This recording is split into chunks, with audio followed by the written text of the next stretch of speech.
All right, Matt. So I don't know if you heard about this, but there were two cowboys that got lost in the desert. They were wandering the desert and they were starving. Well, finally, one of them sees this tree off in the distance and it looks to be draped in bacon.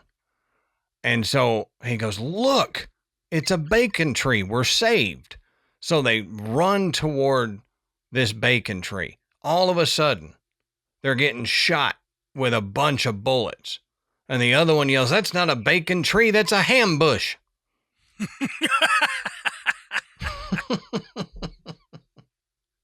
Oh, my God.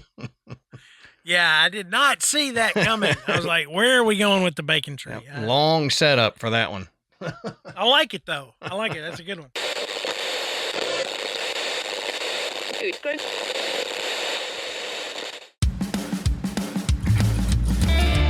Good evening, everybody, and welcome to the Graveyard. Thank you for joining us tonight. My name is Adam. And my name's Matt. Now, pull up a tombstone or settle into your casket and get comfortable because this is Graveyard Tales. All right, everybody, here we are again. Matt, how you doing tonight, brother? I'm doing good. Good. I'm doing good. So, let me go ahead and get the housekeeping out of the way, and then I got a few things to tell you here in the start of this. First, go over to patreon.com/graveyardtales. Sign up to become a patron. We've got several different levels. All the levels, they get a weekly bonus episode you can listen to. They're shorter than the main episodes, but they cover similar topics: weirdness, paranormal stuff, alien stuff, interesting stuff that we can't make a full episode out of, but that we find interesting. And we think you will too. Or if you want our $5 and $10 a month, they get all of that plus the ad-free audio and video versions of the weekly main episodes. Or go up to $10, you get all that, plus you get our second show, Side Quest. And Side Quest is, I don't know how to explain it, Matt. It's different. It is me and Matt in a different format. If you've ever wanted to hang out with us, and I don't know why you would, but if you've ever wanted to hang out with us and talk with us, that's like the show to listen to, because we're more uncensored, a little freer with our language, and we cover topics that would never fit on Graveyard Tales. So sign up, become a patron. Promise you're going to love something over there. We have a huge back catalog of episodes on both the Patreon bonus episodes and Side Quest. We've got a ton of episodes that you can go check out.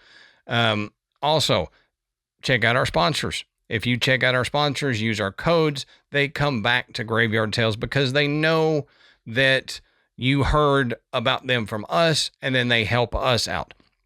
Also, let's make 2026 a Share the Graveyard Tales year. It's been several years since we have said that, but, Matt and I would really appreciate you guys sharing with a friend who loves paranormal stuff. Share it with an acquaintance. Share it with a random stranger on the street. Share it with an enemy. I don't care. You can hate the person, but tell them about Graveyard Tales and maybe they'll listen. Yeah, absolutely. So just, run up to them, slap them, say, listen to Graveyard Tales, and then run. Yep. Listen to Graveyard Tales or I'm slapping you again. But all right, got the housekeeping out of the way. I got to tell you about this, Matt. Now, we came up to visit Mom while during the Christmas holidays, and just kind of a break in the fourth wall. This is the first episode that Matt and I have recorded since our Christmas break that we took. So if we're a little rusty, that's why. Yeah. It's been a while since we've recorded. Yeah. But anyway, we came up there to visit Mom, and the Grand Ole Opry had their Christmas shows going on. Well, we were able to, because we have known one of the performers that was on that night, we've known for 30 years, the Riders in the Sky. So we were able to get backstage with the Riders of the Sky. And so we were hanging out back there, getting to watch the Grand Ole Opry from side stage. Very cool. John Party actually played that night, so we got to see John Party.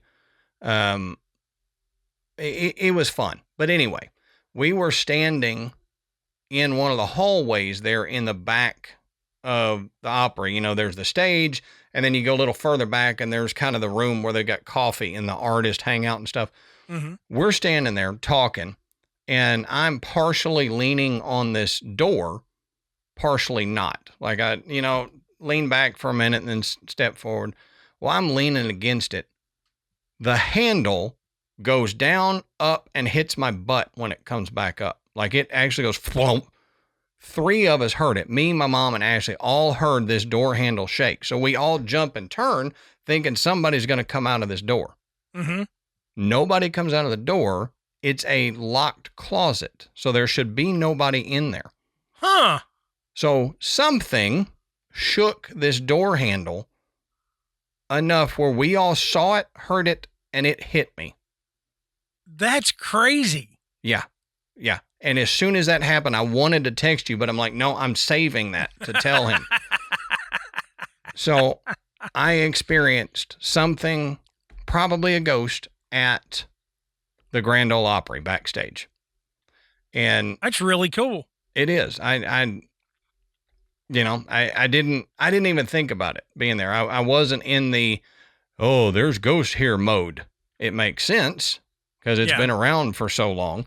But if we have any listeners that have played at the Opry or know people who played at the Opry, have them get in touch with us if y'all have any ghost stories. We want to talk about it. Now, were y'all at the Ryman or were y'all at the Opry House? We were at the actual Opry House. Okay. Yep. Because I knew about the Ryman stuff. We've covered that, but I didn't even think about the Grand Ole Opry being haunted.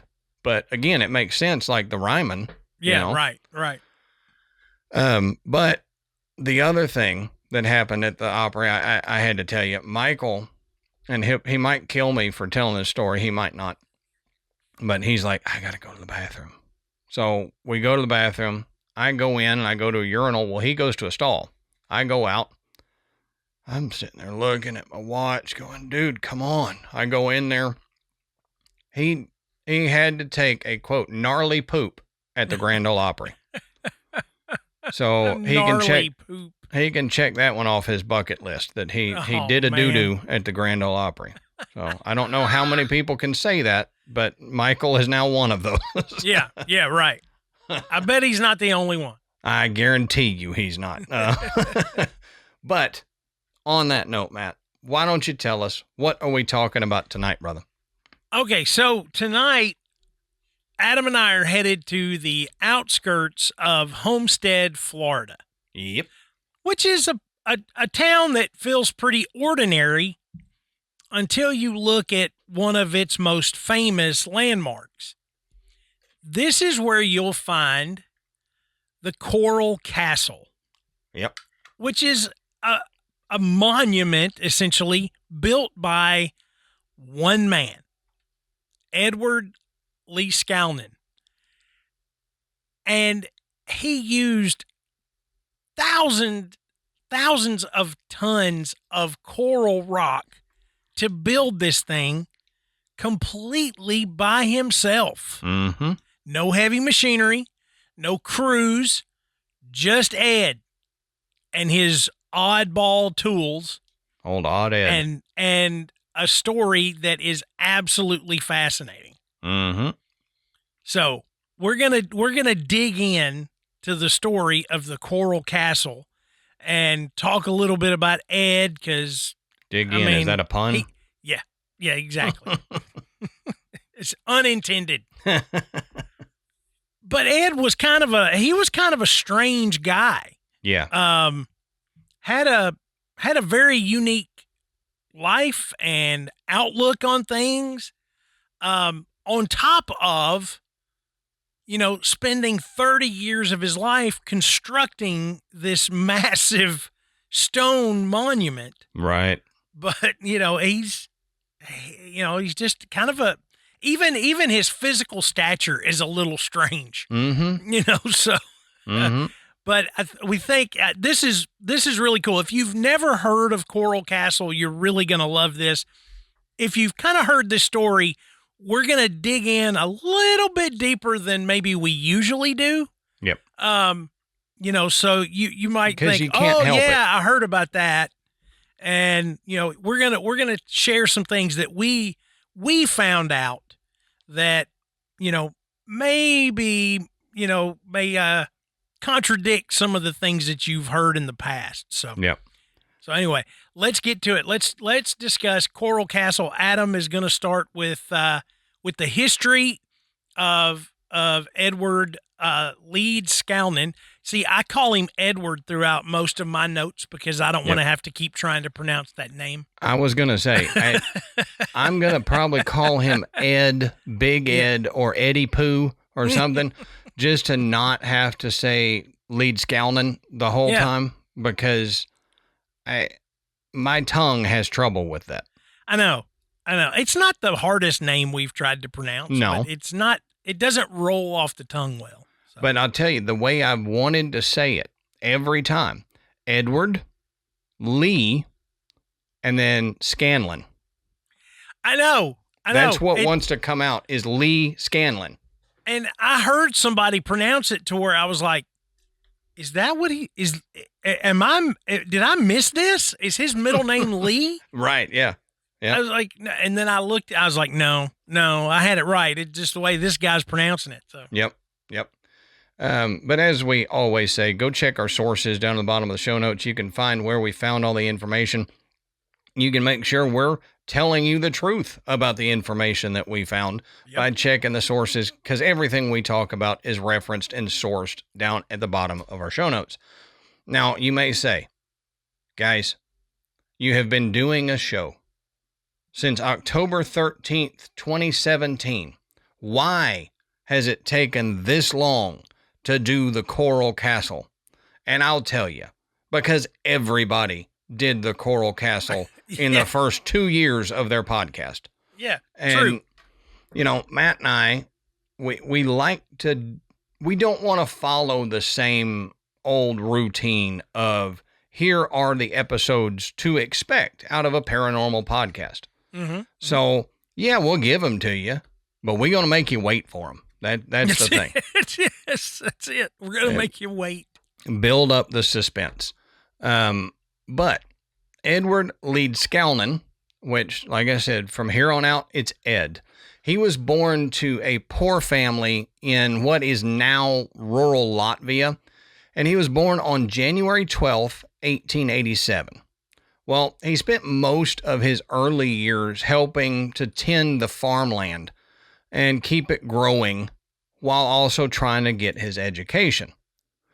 Well, as with many poor families, especially back then, he only got through elementary school, education-wise. He never went past elementary school in school because he had so much work to do on his farm. And it wasn't great farmland, but they made it pretty fertile and were able to provide for their family and make a little bit of money. But even though he didn't get much of a formal education, his family actually had stonemasons in his family. So he was said to have learned some stoneworking techniques from these stonemason family members, along with the farming abilities that he got from his dad and immediate family. So it's not like Edward was a dumb guy. He just didn't get a formal education past elementary school. But keep that in mind a little later on, because we're going to get into some stuff that he did that you're going to go, wait, he only went to elementary school? What's this about? Now, the most widespread story about Ed, and you'll hear this everywhere that talks about the Coral Castle, talks about this. when he was in his mid-20s, a lot of people say he was about 26 when this happened, he fell in love with a much younger girl named Agnes Skufst, Skuvst. She's called Annie Scuffs in a lot of reports. So we'll go with Agnes because that's the easiest for me to say. Well, he was madly in love with her, and he had this nickname for her that he used all the time. He called her my Sweet 16. And personally, I find this a little gross. Yeah. You're 26 and you're marrying a 16-year-old. I realize it was, early 1900s, but I don't care. It's still gross. Sorry. Just Adam's opinion, but I'll move on. Now, they were engaged to be married, but on the eve of their wedding, Agnes broke off the engagement with Ed. Now, Ed was heartbroken. Ed was embarrassed. Well, he couldn't face his family, face his friends with this rejection and heartbreak. And he couldn't bring himself to continue to live around all these people who knew about what had happened. So Ed wanted to get as far away from this embarrassment as he could. So he made a plan to move to America. He felt this was about as far away as he could get from this embarrassment. Now, here's the thing. I was telling Matt about this before we started. There's another theory given for his move to America. Because in interviews that people have gotten with family members of him back years ago, they all say there was never a Sweet 16. There was no broken heart. He didn't have this engagement with a much younger woman who left him, and that was the reason for his move. So the reason for his move in this scenario is it could very well be due to his involvement in the 1905 Latvian Revolution. It was also known as the First Russian Revolution. It was a wave of widespread political and social unrest across the Russian Empire. It was supposedly triggered by economic hardships, defeat in the Russo-Japanese War, which happened 1904 to 1905, and long-standing grievances against the autocratic rule. Now, in Latvia, it was one of the most intense and radical manifestations of this empire-wide upheaval. So, beyond class struggle, there was a revolt against dual oppression, Russian imperial rule, and Baltic German landlords. So there were the demands that they had included Latvian autonomy, education in Latvia, and land redistribution. Now, the revolution was crushed, but it galvanized Latvian nationalism, and it strengthened socialist organizations, and it foreshadowed the push for independence in 1918, and it also led to mass immigration of political refugees to Europe and North America. Now, Ed's family actually told of his involvement in the revolution, actually taking part in killing quite a few government officials. Now, it's pretty serious, sir. Very serious accusations here, if this is true. And like I said, I don't know 100% of this is true. I don't think anybody knows. This is just one of the theories given as to why he moved to America that is not the Sweet 16 theory. But during this time, he would have been 18 when the revolution kicked off. And his hometown would have been in the middle of the peasant upheaval of the period. And he escaped post-repression purges and arrest by government agents by leaving for America. All right, Matt, so Valentine's Day is coming up. You know what's better than flowers that die in 3 days? Yeah, I do. matching underwear. That's what. Not what you were thinking. Exactly what I was thinking. But seriously, MeUndies has cracked the code for Valentine's Day gift with their matching underwear for couples. You know, it's cute, it's intimate, and you'll wear them more than once. And Ashley and I have matching sets from MeUndies. Now, we don't sit there and go, hey, let's wear this today, because that would be a little weird. But we do occasionally go, hey, we're wearing the same ones. And it just happened that way. Like the other day, I bent over and Ashley goes, hey, we're wearing the same underwear. I'm like, hey, I need to pull my pants up. Yeah, and you're right. You will wear them more than once because I'm still wearing Christmas underwear. Yep. And, you know, I probably, if you ask me in July, I probably still. And the reason why is because MeUndies are my absolute favorite underwear. And they make matching underwear specifically for couples. And they are some really adorable prints. And they're different cuts for each of you. Like, you're not going to be wearing the same underwear. Right. Yeah, but I don't wear thong underwear. So. Yeah, no, you don't. Not anymore. What is wrong with you, man? Get on board. You need to get on my level. But all of their underwear is made from their signature ultramodal fabric that feels impossibly soft. That's why they are my favorite, and I will wear Christmas underwear in July. Absolutely. Unlike other brands just slapping hearts on generic underwear, MeUndies designs coordinating prints from the ground up.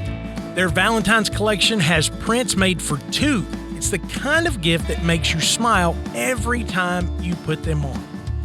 And their first pair promise, that's 45 days risk-free, means if your first pair doesn't work out, they'll make it right. Mm-hmm. No hassle. That's amazing. So Valentine's Day is February 14th. So if you want these delivered in time, you need to order soon. This is the gift that keeps giving long after the holiday's over. Make this Valentine's Day one to remember with matching underwear from MeUndies. To get exclusive deals up to 50% off, go to MeUndies.com/graveyard and enter promo code GRAVEYARD. That's right. That's MeUndies.com/graveyard, GRAVEYARD, and use our promo code GRAVEYARD for up to 50% off.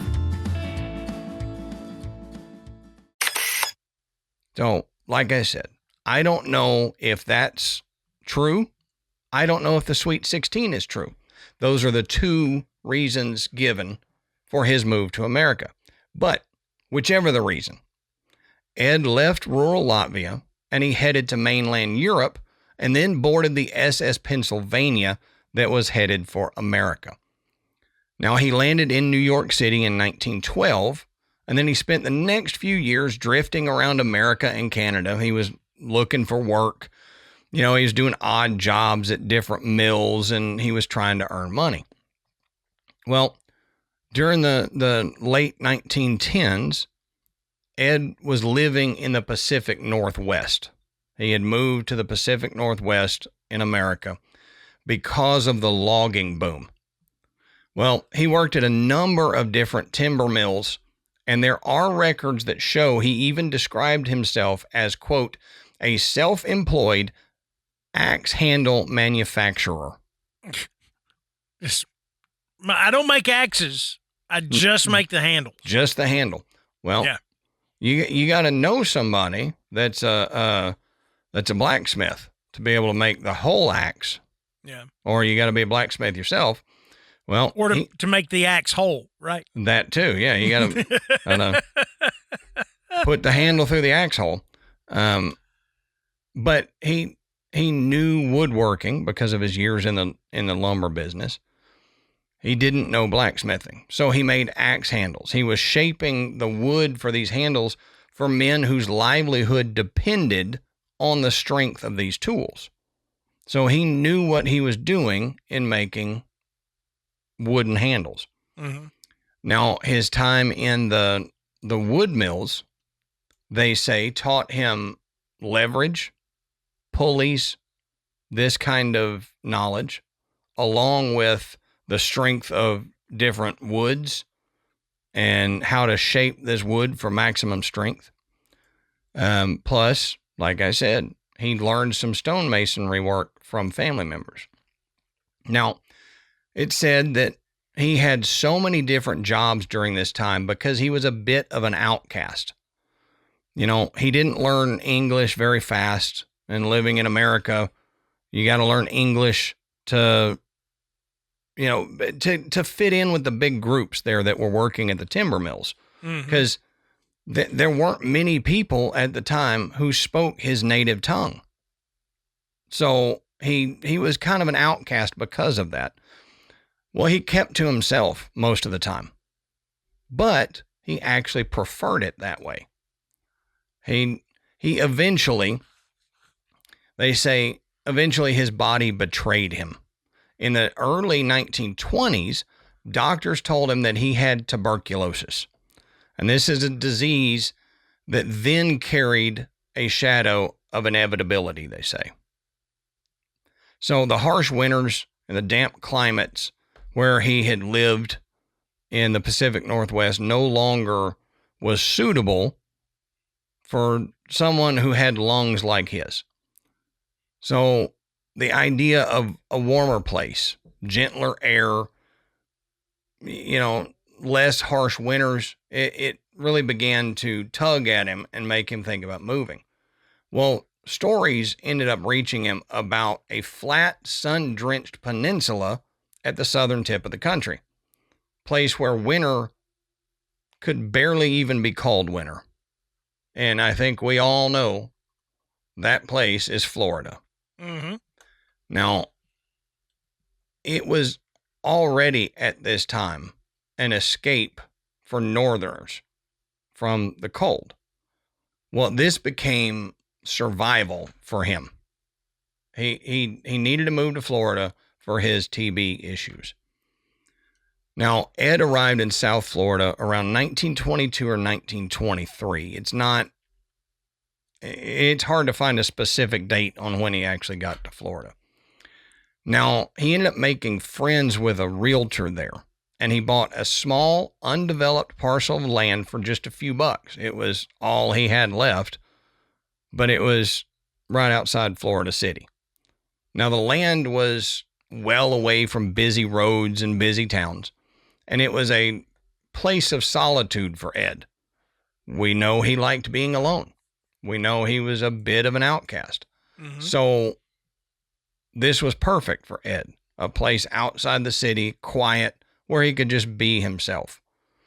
Well, here, the ground was not soft soil like he was used to in Latvia, but there was a bed of pale porous stone called oolitic limestone.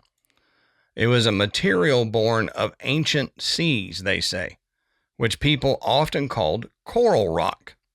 Even though it's not truly coral, it's just very porous, and when you look at it, it kind of looks like coral. Now, Ed at this time was described by his neighbors as slight of stature. He only stood at around 5 feet tall, and he was very light, maybe 100 pounds, 120 pounds soaking wet, maybe. Yeah. So he was a small man. And this comes into play, especially when Matt gets to talking about his part of this. Remember, 5 foot tall, about 100 pounds. Well, he continued his lifestyle of being an outcast, and he lived a very frugal lifestyle and was described as being eccentric by people who knew him. Now, they insisted that Ed was a very sharp man, a very smart man. He wasn't crazy. He was just eccentric. Now, around this time, somewhere in the 1940s, he self-published pamphlets about unconventional ideas on magnetism and electricity. Now, the key titles of these: Magnetic Current in 1945, his main technical work on electricity and magnetism, A Book in Every Home, which was a philosophical and political booklet with personal and often odd advice, they say.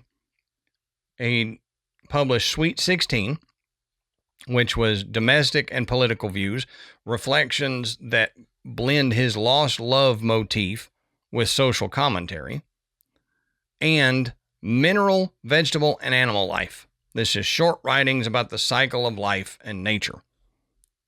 So, Matt, we got to briefly look at these pamphlets. Yeah.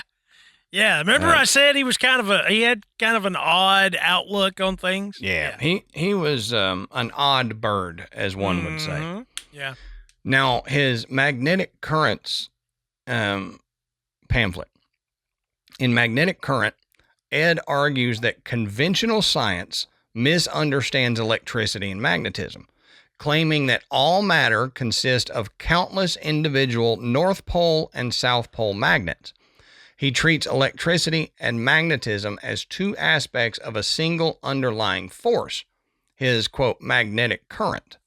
And he presents a series of home experiments with coils, batteries, iron, and permanent magnets to, quote, prove his model.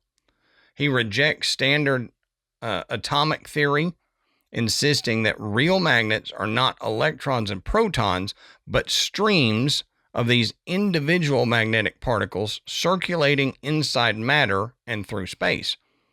According to his later interpretations, this says he extends this idea into a kind of unified field theory where these individual magnets or cosmic force particles underlie all physical phenomena, even life itself.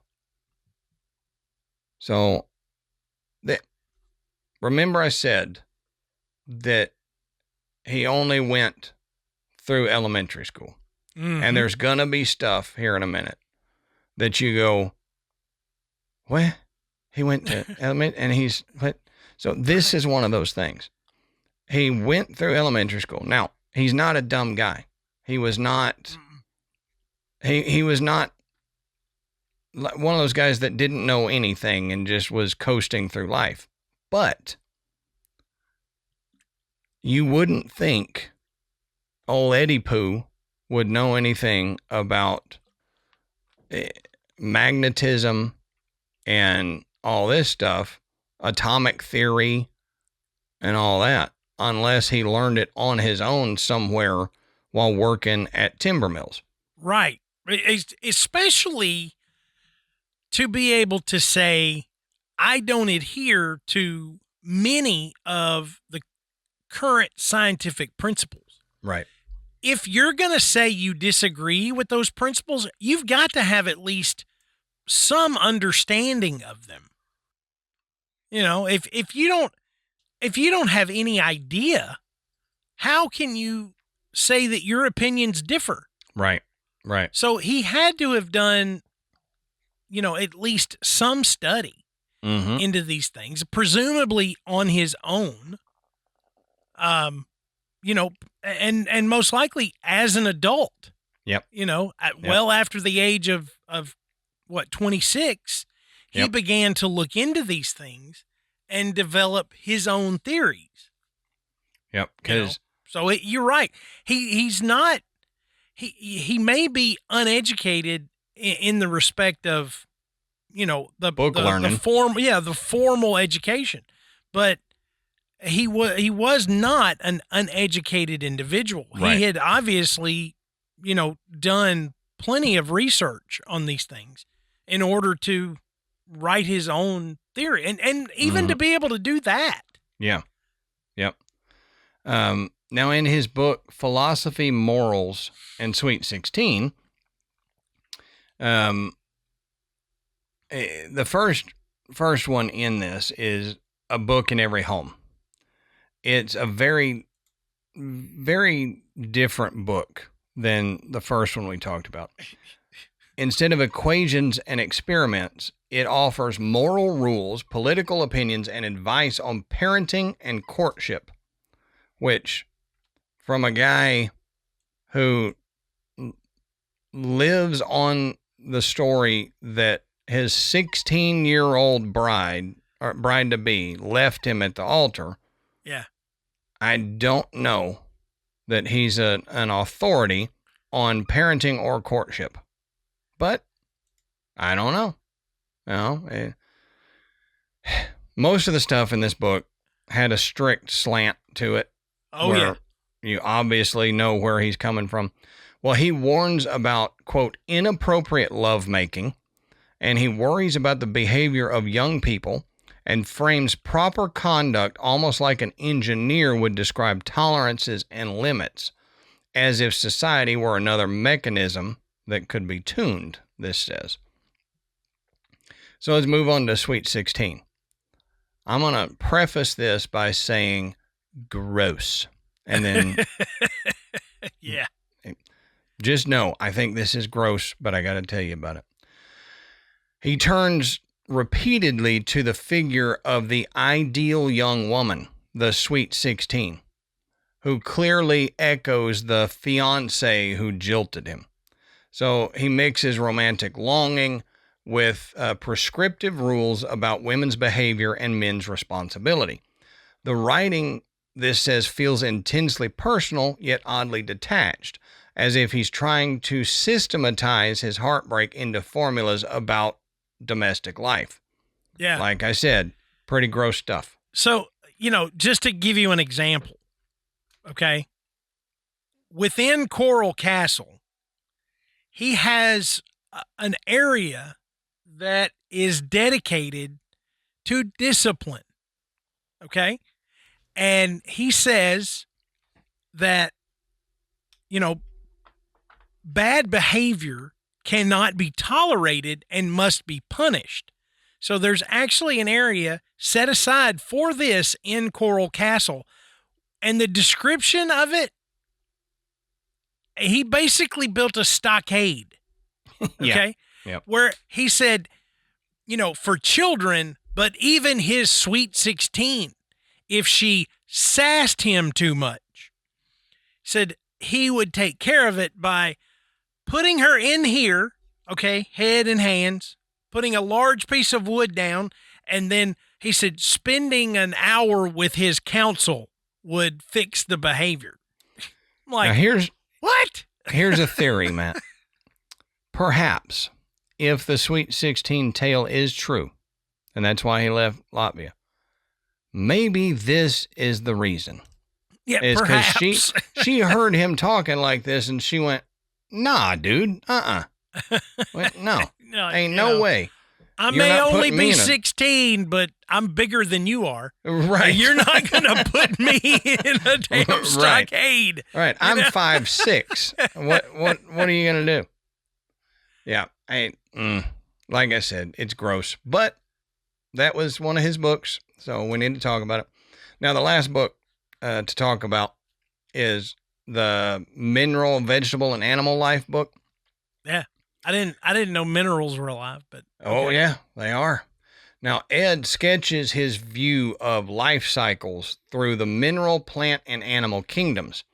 He treats living systems as arrangements of his fundamental magnets, suggesting that adding or redirecting magnetic currents can change what a living thing is capable of doing. Now, later commentators highlight that he thought of his, quote, individual magnets as a universal substance or, quote, real life that builds and connects everything from stones to stars to people. So this lets him drift between topics. They say he goes between cosmology, biology, and mechanics, and he makes bold, speculative connections that mirror the way Coral Castle itself blends engineering, symbolism, and his personal myth. Yeah. So this dude, he's on some things. Now, I don't want to say he's on to some things because I don't think he's on to much with these books, but he's on a kick about something. Yeah. And I want to reiterate, he was not dumb. He was a smart guy. He had some very strange views. He was eccentric, as his neighbors said. And even if modern science, or even science at the time, proved him to be incorrect about a lot of these theories, when we talk about how he constructed Coral Castle, you begin to wonder, did he have some kind of knowledge that maybe science can't explain? Mm-hmm. Because I mean, you really begin to wonder, maybe he was onto something, at least with this stuff. But I don't know. I think by the time we get to the end of this, you'll understand this. But I think this was his end goal, to be honest, is just to make this thing as mysterious as he possibly could. Yes. Yeah. I think you're right in that. I think the goal was to have an air of, basically, he didn't know it was going to be two idiots sitting behind a microphone talking about him. Right. Decades down the line. But he wanted to be talked about. He wanted to be controversial in his work and his writings and make a name for himself. And I even if the name is only in the weird sects of community that you and I inhabit, he still made a name for himself because everybody in our realm knows the Coral Castle. Mm-hmm. Right. So now, while in Florida City, Edward began to quarry out the stone by himself, using it to build his house along with other things like rocking chairs, okay? Actual stone rocking chairs. Mm-hmm. Now, tons of that stone actually rocked. Yeah. Tons of stone was moved by Edward without the assistance of heavy machinery or crews of workers, and he worked mostly at night, leaving his neighbors perplexed as to how he managed to move these stones all alone. Mm-hmm. And whenever he was asked, his response would be, quote, "I understand the laws of weight and leverage, and I know the secrets of the people who built the pyramids." Now, he called this place Rockgate Park, okay? Now, in 1937, Edward moved all the stones to their final home in Homestead, Florida, which is, about 45 minutes to an hour outside of Miami. Mm-hmm. Mm-hmm. Now, one of the stories as to why he moved them was that he learned that they were building a subdivision right there close to where his property was, and he didn't like that necessarily. So he was going to move, just down the road, essentially, to Homestead and move all of these rocks. I don't think anybody is 100% sure because there's still a lot of theories as to, did he move these in order to line them up with, celestial bodies, ley lines, whatever, and we're going to get more into that. Yep. There's also the theory I heard that there was a price issue with his land, and he actually, being a recluse, even though he was a recluse, he wanted people to see it. And being where he was, he got so far out of the main towns that he couldn't. He wasn't generating enough traffic. Right. So he moved to be closer to where people could get to him, and it would actually help pay for his land. Because he only charged 10 cents to see it. I mean, it wasn't like he was, becoming a wealthy man doing this. But that speaks more to the fact that he was more interested in people seeing it and experiencing it than he was at getting rich. Right. Because there were even stories that said if you went to him and said, "Man, I don't have a dime," he'd go, "Come on." Yeah. And the sign is still there. Yeah. The stone sign that says 10 cents is still there. Mm-hmm. Now, as if building Rockgate Park wasn't amazing enough, more mystery was added to the story with the feat of moving all of these stones. Mm-hmm. no one is 100% sure how he accomplished this, but the story says that Edward rented a truck, and when the driver wasn't looking, he had already loaded all of the stones himself. Yep. It was like, hey, yeah, go around the corner and you can take a pee. That's sure. Yeah. And then the guy comes back and all these stones are on the truck. You hear, and then you turn the corner and everything's loaded already. Yeah. You're like, what? How did that happen? And there are two teenagers that claim to have witnessed Ed levitating the stones as if they were balloons. Now, later on, when author Rusty McClure was working on the book Coral Castle, he attempted to track down these eyewitnesses, but unfortunately, both of them had passed away. But he did reportedly speak to one of the witnesses' sisters, and she claimed that her brother swore, quote, to his dying day, that he saw those big slabs floating in the air. Man, it's really weird. Can you imagine that? Yeah. You're a kid riding your bike down the street or whatever. You look over and the weird dude that your parents have said, man, that guy's a little odd. He's nice, but you might not, you might stay away from him. You see this dude levitating rocks. Yeah. What? That would, yeah. Like some Legend of Zelda thing where he's just setting them on this truck. And it's funny you say that.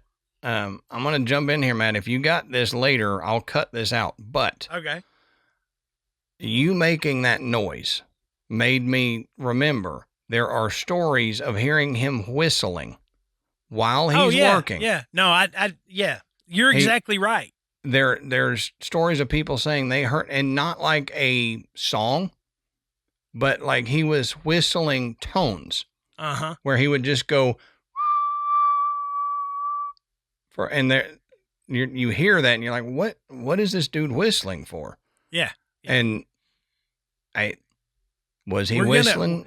We're not necessarily that, but we are going to talk about the idea of he possibly used harmonics to move these stones, which is, it's cool idea, but I'm not smart enough to know how to do it. No, but that's why I wanted to drop that in if you didn't have it, just to have people thinking. Yeah.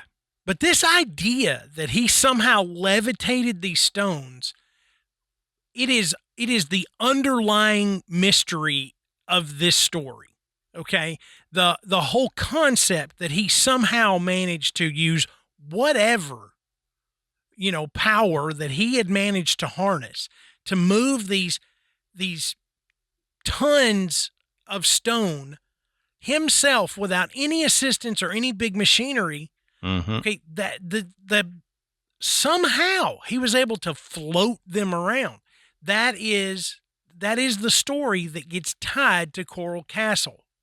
But a man named Orville M. Irwin, who wrote the book, The Death of Mr. Cant, C-A-N''T.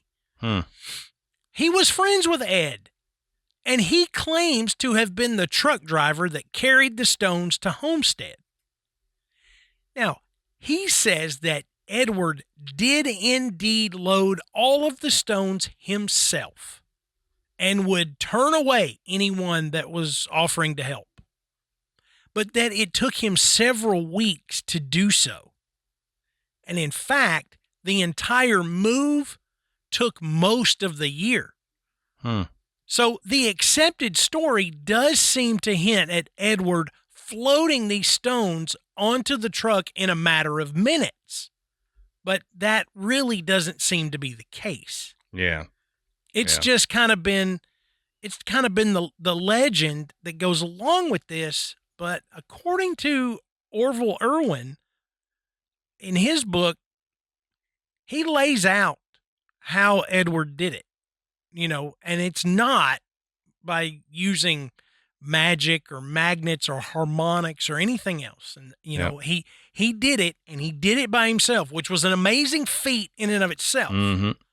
but Yeah. it took him a long time. And Irwin makes a comment in the book that Edward had like zero concept of time. You know, that he worked on his own timeline, and it did not matter how long it took.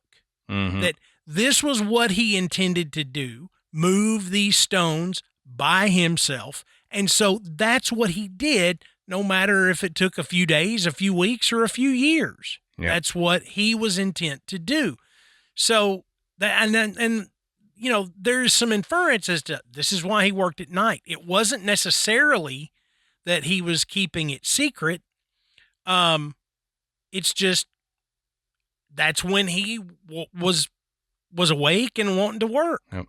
Well, and my thing has always been, it's Florida. Yeah. If you can work at night, That's it's way not better. as hot. Yes. So I would work at night in Florida too if I had to do that. But, you know, my thought is we're talking about the 1920s and 30s.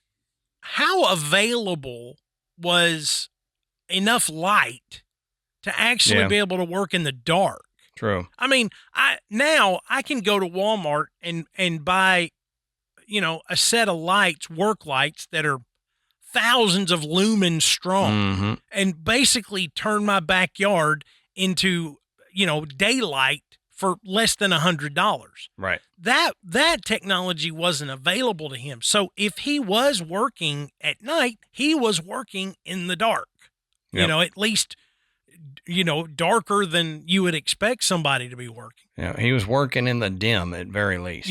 Yeah. You know, if he's got, you know, some lanterns or, you know, a few electrical lights, they sure weren't powerful. You know, they weren't like, you know, 2,000 lumen lights, you know, or Right. anything like that. So, I mean, yeah, I mean, it was dim probably at best. So once he got everything to Homestead, the name of the place changed from Rockgate Park to Coral Castle. Edward opened his castle to the public for tours, again, charging only 10 cents. And visitors would come up and they would ring a little bell, and Ed would emerge from his little castle and take guests on the tour. So not only do you get the tour for 10 cents, you get the tour from the guy that built it. Yep. So that would have been amazing in and of itself. You know? It's just funny to me that you ring a bell and then the image Comes I have walking out. is Homer coming out of the bush. You know how Homer just emerges from the bush? Yeah. That's the image I have of him just coming out of his castle. Just, hey. Or like the Simpsons parody of Dracula when, you know, Burns is Count Dracula and he just kind of shows up and then, that's odd. The blood usually gets off on the second floor. It's kind of, you know that people are looking down at this little man going, you're weird. Yep. Eccentric is a good word for you. I like that. Yes. But for visitors, there was so much more to see than just a bunch of heavy rocks situated in various positions. One of the most unusual features of the castle was a large revolving door made from a single slab weighing approximately 9 tons. This fascinates me. This is why, regardless of how Edward pulled this off, this is what makes it amazing. The engineering is insane. It was perfectly balanced on a plate that sat on the ground, and using only one hand, a person could easily rotate the slab 360 degrees. In fact, there's actually video from like the 60s or 70s of a woman talking about it, and she's just pushing this thing around. I mean, one-handed. They talked about a child could do this. Yep. Now, after Ed died, the door seemed to stop working. And as the story goes, the University of Florida Engineering Department was asked by the National Historic Registry to come and see if they could fix the door.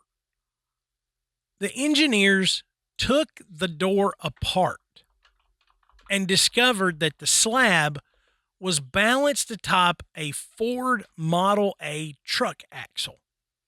A team of guys using a crane attempted to lift the slab back into place. The weight of the slab was actually bending the crane. The crew could never get it to balance the same way that Ed had done all by himself. Can you imagine the looks on their faces? I know. When that starts, that just their flabbers were gasted at that point. Yeah. I mean, the bearings, there was the bearings from this Model A at the bottom. And then the truck axle went up through the center. So as if they couldn't, this whole crew with a crane couldn't get this door balanced the same way. Mm-hmm.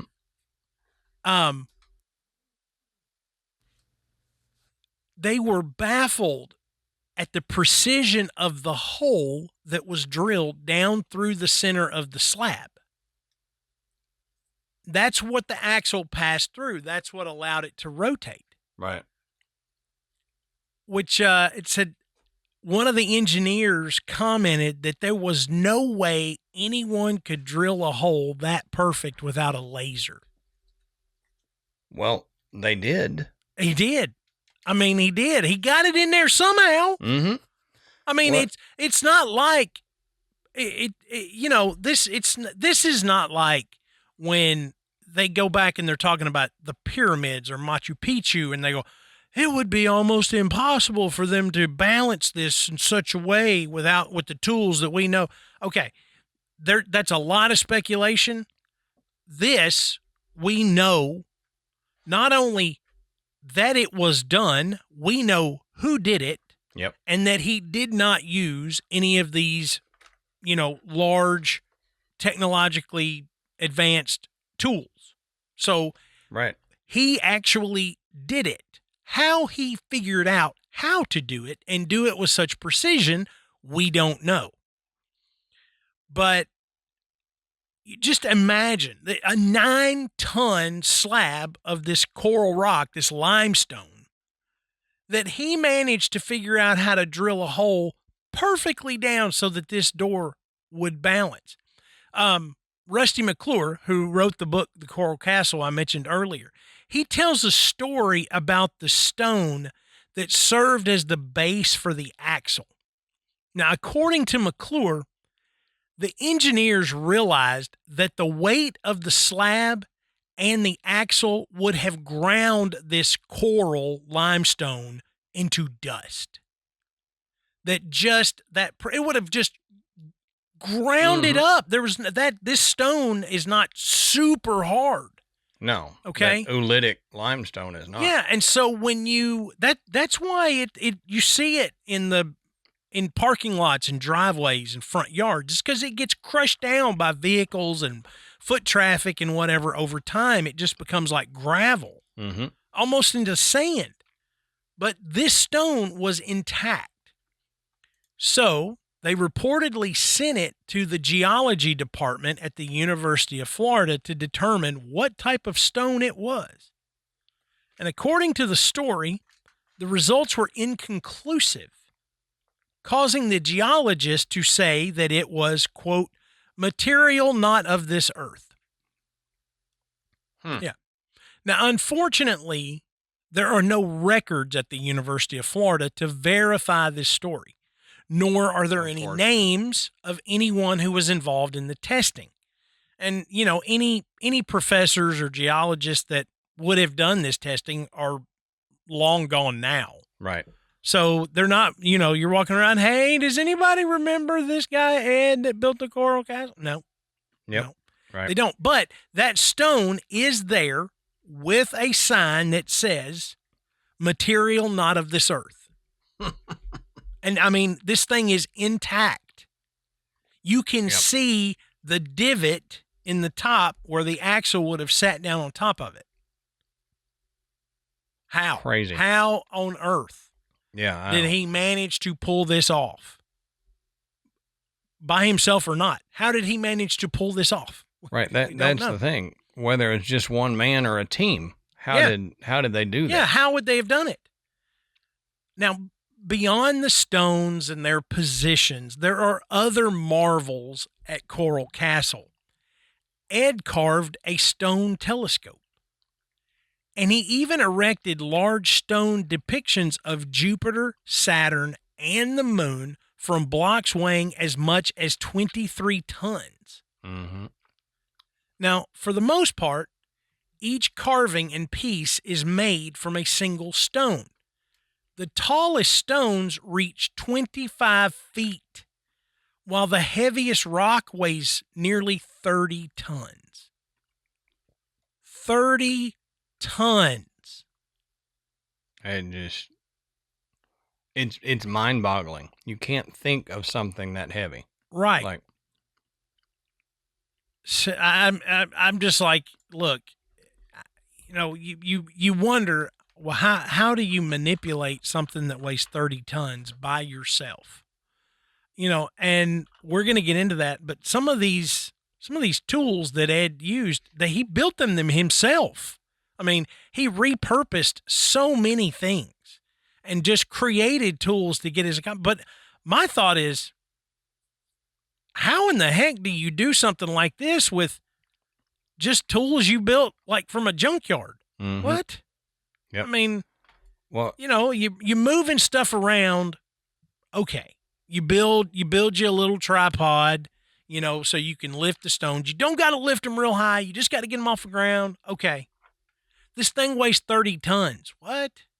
Yeah. How do you, I don't care what kind of leverage you're using. 30 tons. 30 tons. Now, think about that. To help you visualize, 30 tons. That's about 7,000 small dogs. Just if that helps you visualize. If that helps, because we've all got that reference in our brain. Right. Of what 7,000 dogs look like.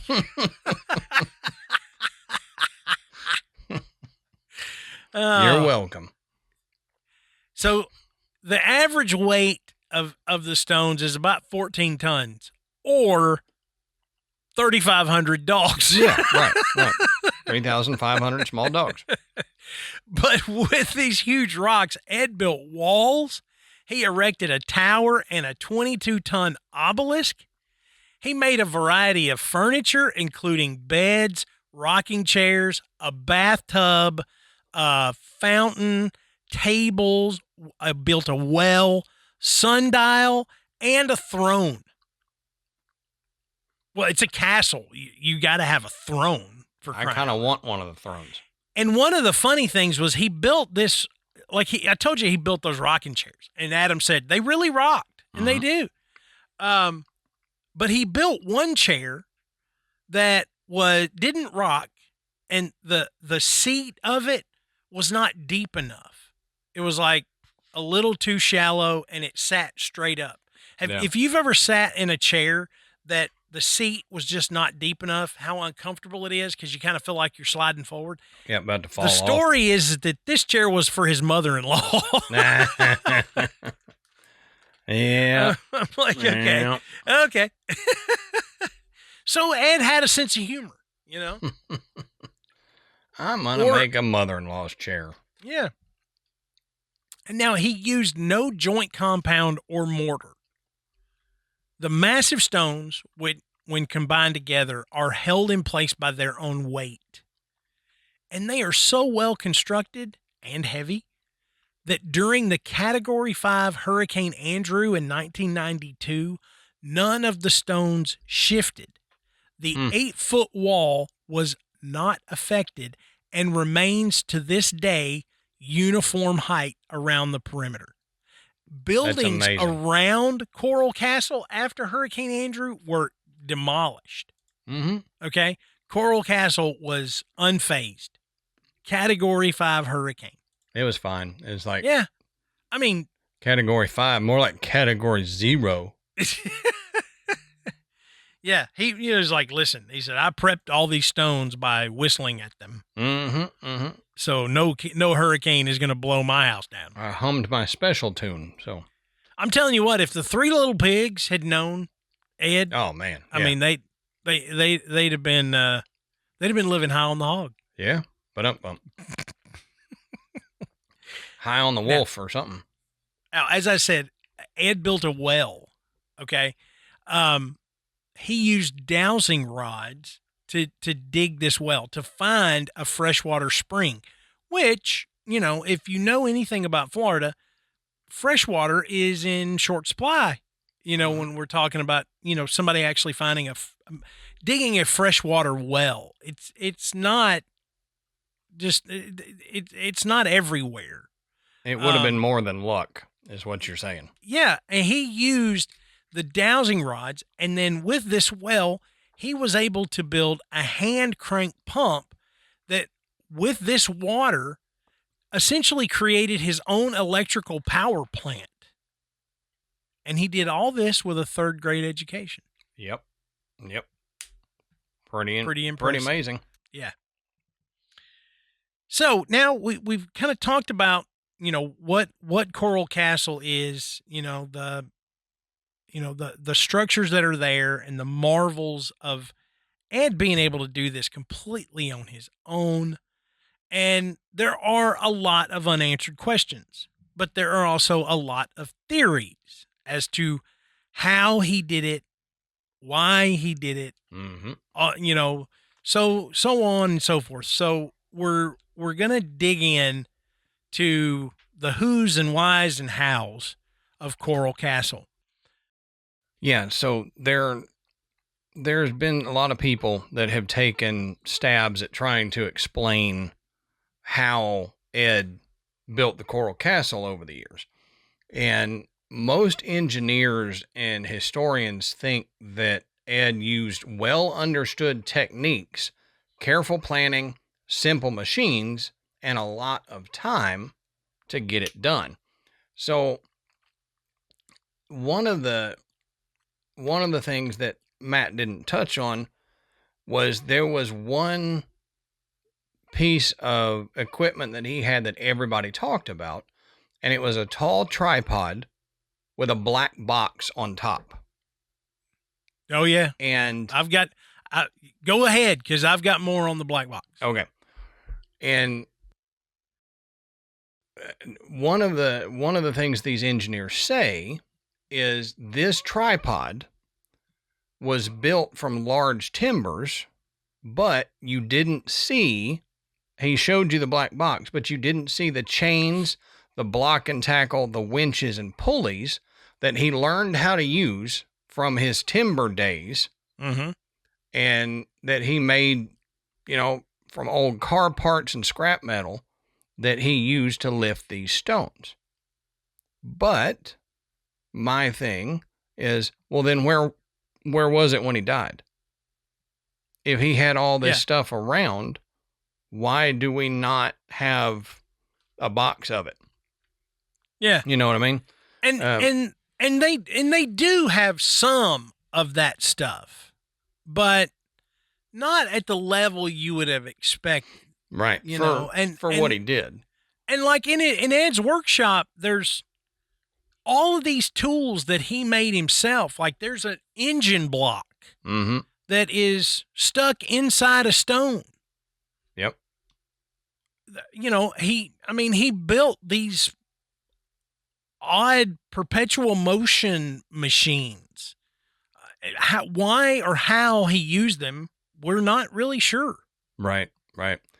And they say that this oolitic limestone, because it's fairly porous and lighter than it looks, then if you have enough mechanical advantage, then a single skilled worker can move multi-ton blocks by combining levers, ramps, wedges, and counterweights.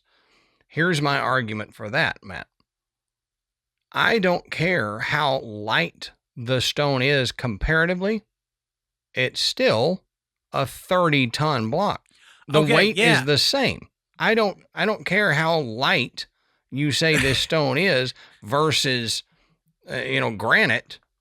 Exactly. 30 tons of granite is the same as 30 tons of oolitic limestone. It's still 30 tons. That's my thing. It's the old riddle, which weighs more, a pound of lead or a pound of feathers. Mm-hmm. It's still a pound, no matter what the material is. It's a pound, yeah.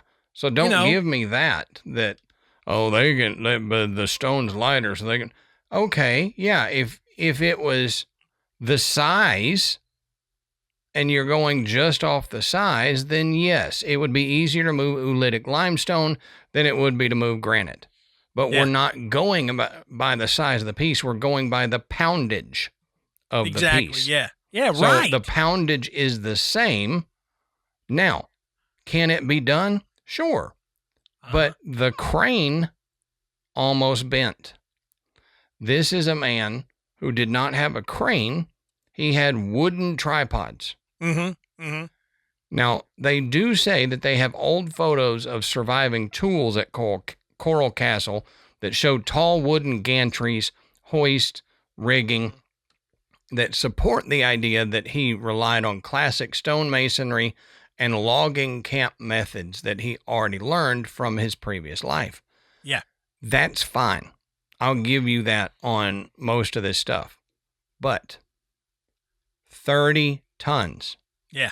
How did wooden gantries, log tripods, move these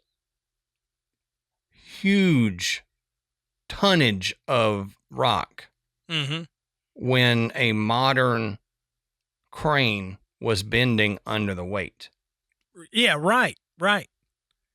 And, one of the theories on how he was able to accomplish this is it's pretty simple. Like Adam said, the tripod, and that he had this almost like a rolling crane that was like a large engine hoist. Okay. So that you could lift it up and then roll it. Okay.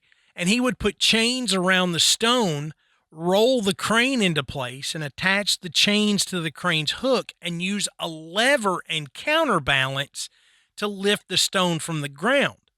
Now, the counterbalance was a large sack that he would fill with water.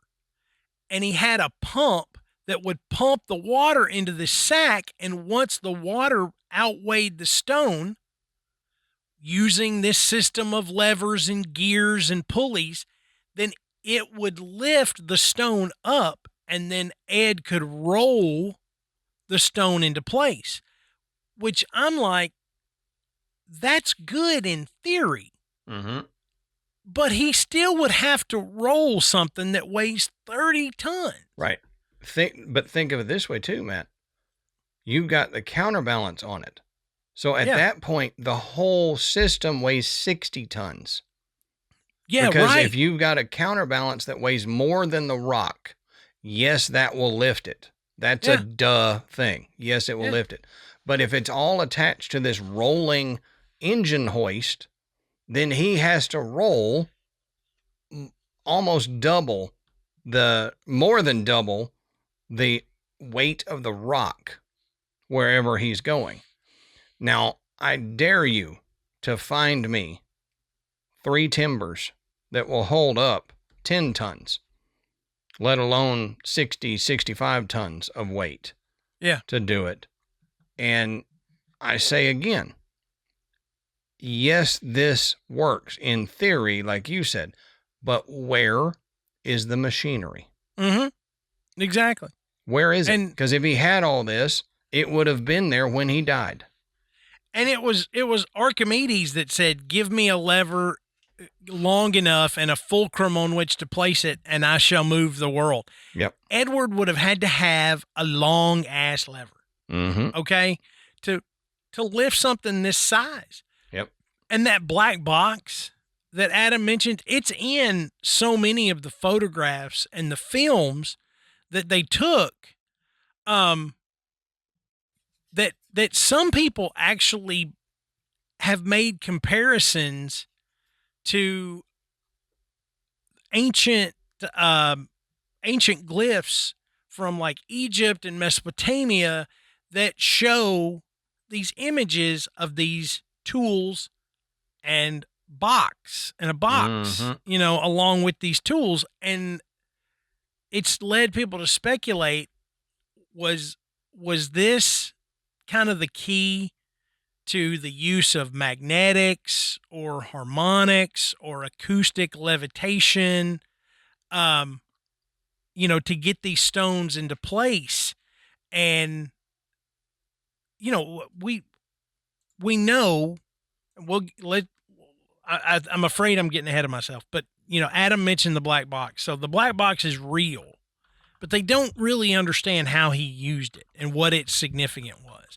And some people believe that this may have been what was used to build the pyramids, what was used to build a lot of these other ancient wonders, because it was the key to understanding, how to manipulate energy.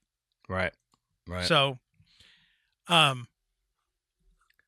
we talking about this is the physical aspect of how he would have pulled it off. Mm-hmm. But let's get into the other ideas of how he might have pulled this off. Right. Because there's a lot of people that point to that quote where he said, "I know the secrets of the people who built the pyramids." Mm-hmm. So that spurred a lot of exotic theories that really, I mean, Matt, let's be honest. The exotic theories are why we've done this episode. Exactly. If it wasn't for this would have been a side quest episode where I just told you a cool story about a 5 foot tall guy that used levers and made a coral castle. Yep. But there are writers who claim that he discovered a way to overcome gravity by using magnetism or earth energies to reduce effective weight of stones, and it was inspired by his own magnetic experiments and devices like his perpetual motion holder that Matt mentioned. Mm-hmm. And if this is true, let's think about this as true. Okay, he used magnetism and earth energies, is what they're saying. He wrote an entire pamphlet on magnetism. Mm-hmm. And he said all life, even in his other pamphlets, are made up of basically tiny little magnets. We're all just magnets lined up in a certain way. If that is true, then yes, you can figure out a magnetic pull or sequence of magnets to lift things. Because we know you put a magnet under something and it'll raise it up. You put a magnet above it, it might lift it up or push it down. Yeah. I mean, Ashley has on her desk at work, she has a floating TCU helmet. That's just a helmet with magnets in it sitting between two different magnets. Mm-hmm. And it floats there in between them and spins. So if everything is magnetic, like Ed says, you can do something similar and find the correct magnetic frequency, get it between these things and just slide it over. And then weight has no effect at that point. Right. But that perpetual motion holder, I mean, it's that same principle. It's, two coiled wires, each having its own terminal and current, and connected each other nose to tail in a current. And what the idea is that you complete that circuit and these individual magnets, they form into one of two currents and the currents chase each other in a never ending loop. Mm-hmm. So it's constant motion. So it produces the power that he would need to do this. Right. It's just, it's amazing. But this was what he called perpetual electromagnetic energy. And, that's where a lot of modern science comes in and goes, he's got this wrong. Mm-hmm. This is really not how this works. But yet, he accomplished it, at least in theory. And other people have supposedly built these perpetual motion machines, these engines that will, reabsorb their own energy to fuel themselves to continue to go. Right. So basically creating, this everlasting, everlasting movement. There's the interesting thing about all of those people that supposedly developed those engines. They all met very strange demises. Right. It's weird, huh? Yeah, that's for another show. Yeah, that's a whole nother. And I'm not even sure we'll do that show because I'm kind of nervous about talking about 100%. I was about to say the same thing. You and I had talked about this before we started recording, Matt, and you got stuff on it. I teased to it when I said that there were stories of him whistling different tones. Oh, yeah. Yeah. Now, I don't know how many of y'all have heard of cymatics. Cymatics basically is put sand on a plate, put that plate on top of your subwoofer, play different tones through it. They have actually found out that the different tones that you play will create a predictable pattern in the sand. Mm-hmm. So if you play, I'm just making this up, but if you play a low B flat, then the B flat tone will create a star shape on the sand. Or if you play a C or a C sharp, you'll get a mandala type look where it's spirally and different patterns and stuff in there. So one of the theories that was put to the ancient pyramids is this same theory, that it was a harmonic resonance. And Matt and I have talked about this many times before in previous episodes, but harmonic resonance moving objects. Mm-hmm. Yeah. And, that the harmonic resonance and acoustic levitation, combining to be able to move these heavy stones and put them into place. And we know that acoustic levitation is real. Modern physics experiments show that with the use of sound waves, small particles can be locked into space by shooting waves at a specific frequency that creates these air pressure points so strong that they cancel out the effects of gravity. Right. Think about it this way. The air is technically a fluid. Yeah. If you push waves through this fluid at a certain frequency or at a certain sound is just waves in the air at a certain interval. So up and down, up and down. If you do it at the right frequency, those waves will hit the object at an interval that will keep it up. It will lift it and keep it up because air's basically a fluid. Just get that in your head. You're breathing water right now. Not really.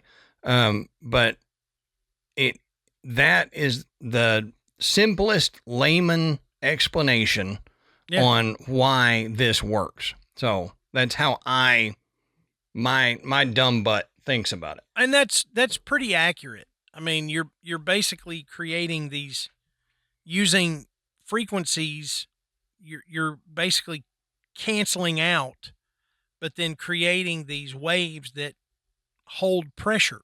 And so scientists have been able to basically float a little particle in midair. Right. On these pressure points. But these are very small particles. And the sound waves that would be required to move something the size of the stones in Coral Castle would be so strong, they would be unbearable to humans. Right. Because they would create forces with the strength of earthquakes. Mm-hmm.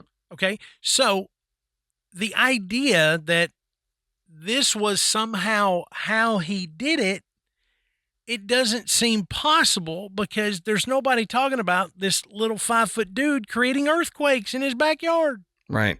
Or the sound waves, we know that when an explosion happens, there's pressure waves in the air. And a lot of damage is done by pressure waves. We have guys that have come back from Afghanistan with TBIs from standing too close to a breaching charge on a door. So it's just a small explosion that blows open a door. They were too close to it, but the pressure of that sound wave and pressure going through the air hit them and caused traumatic injury to their physical body. If he's creating a sound at a level that is strong enough to lift 30 tons, what would that do to his 5-foot tall, 100-pound body? Yeah, right. What kind of damage would that do? It would crumple it up. Right. You know, it's just, it's unbelievable. And when if you get the opportunity to visit Coral Castle, it's amazing in and of itself. Just even if you just look at it as like an art installation, you're like, man, this is really cool. Mm-hmm. It's just, because there's so much in there. There's damn Masonic symbols in there. There's, images of celestial bodies. There's just, it's set up on the cardinal planes. Yep. For some reason we don't know. There's even, a story that the front door of the castle is lined up with the point of the Bermuda Triangle. What? I mean, it just goes on and on. So if you just look at it for what it is, you're like, man, this is pretty cool. Yep. But then when you really start to, scratch away the surface and go, how did this guy manage to put all this together by himself, regardless of if you think, oh, there was some kind of trickery or magic or magnetism, or he has some, black box that could do it. Regardless, he did it. I mean, he did it. Even if he used nothing but self-made pulleys and gears and tripods and whatever, he did it.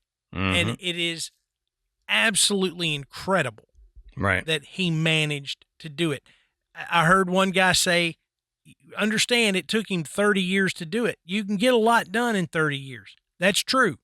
But the fact that this man dedicated 30 years of his life to this and the accomplishment that that he achieved, it's still, I mean, it is just, it blows me away.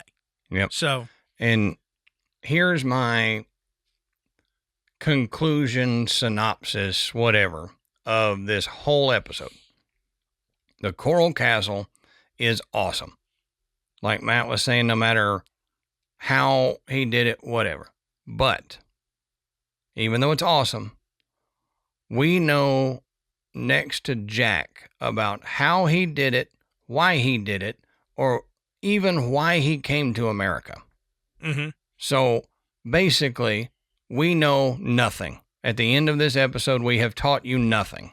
And hopefully that's okay with you. Yeah, that's right. But it's very interesting. It's a really cool place. Mm-hmm. But I don't know that we will ever find out exactly how Ed did this. Yeah. I don't either. But we may be able to learn more about what we would be able to do by looking into what Ed was able to accomplish, because these experiments are leading toward that. Mm-hmm.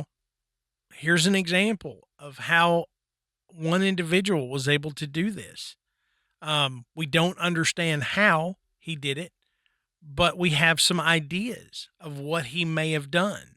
And we can now test those theories and test, the physics of those actions to see. Mm-hmm. And maybe we learn about that from this. Right. So, man, I tell you what, we run long on the shows that we really are more passionate about, right. And it has been a long time coming, but I'm glad we finally got to it.